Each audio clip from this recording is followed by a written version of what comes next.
Tracy here. Well, I have been making some Memorydex cards, and I wanted to make them, when Heidi Swap first started them. I had my old Rolodex from when I did bookkeeping, and I was going to use that. Never made one. Then, I'll say 2 years ago, it could be 3, but I'll say 2 years ago, I bought the Heidi Swap Rolodex, I bought some of her cards, and I bought a die set, and I'm like, I'm going to do it this year. That's right, I'm going to do it this year. And guess what? I never did it that year. But then, one of my friends, Ingrid, she decided to put on some challenges. And then my other girlfriend, Deborah, she tagged me in it to make sure I saw it. Since she knew we were just talking about that I was like, I have to do these. I bought the stuff, I have to do them. So, one of Ingrid's challenges was to do your name. Do a Memorydex with your name. So that's what I did here. And I used, isn't this beautiful? I love that Prima paper. And I just kind of used things around my desk. So I had this on a shelf just hanging out. I don't know what I had it on. If it fell off of something, I have no idea. But it was on my shelf. So I used this beautiful, I think it is a Prima flower, but don't quote me on that. And then these are Tim Holtz words. And I just popped them out and did a little banner cut on them. And then these letters were like, oh my goodness, I can't even tell you how frustrating they were. With all of the letters I have, I couldn't find the right color to go with these.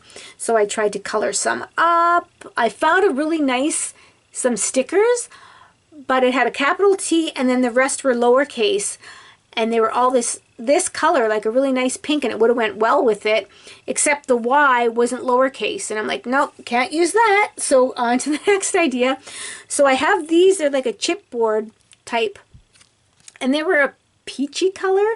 They didn't really go. So first I tried to color it with my Copics, and I tried to do a layer, and every time I tried to do a second layer it kind of scraped off because these have a sheen to them. They had a sheen to them.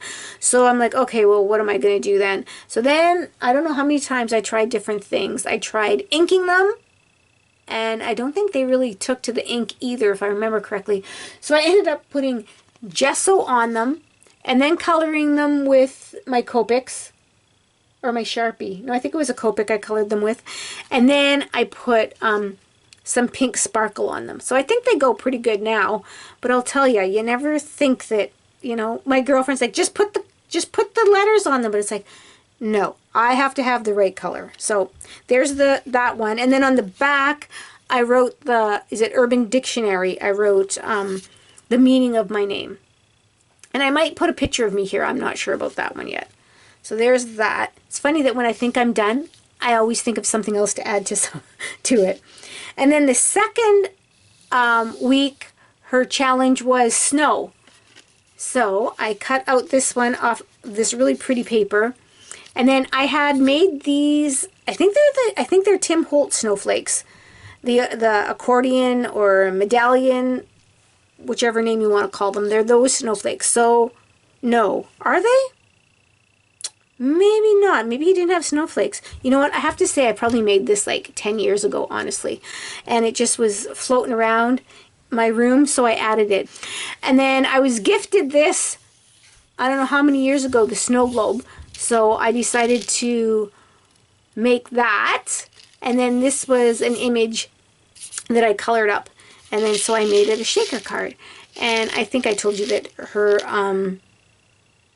challenge was snow. So I stamped let it snow. But there's always a story with everything you make. With this one is I made the shaker card, and then I'm like, I was going to put a banner on here, and I'm like, I don't think I want a banner. I think I want to emboss it. So I heat embossed it. But the thing is, I had all this all put together already, and then I heat embossed it. So if you can tell, this plastic's a little bit warped there from the heat. And I'm like, oh, as soon as I thought I'm going to emboss it, I knew that would happen. But you know what? I just went with it anyway. I chanced it. So there you go. Those are my 2 Memorydex cards. And she's planning on having a challenge a week. So I'll show you these every couple weeks or whatever. And she's also, I think, have extra challenges. I'm not sure. But anyway, so there are my 2 only Memorydex cards that I've ever made, even having all the stuff for them for how many years. So thanks again, everybody, for watching. And I really hope you have a very creative day today. Bye now.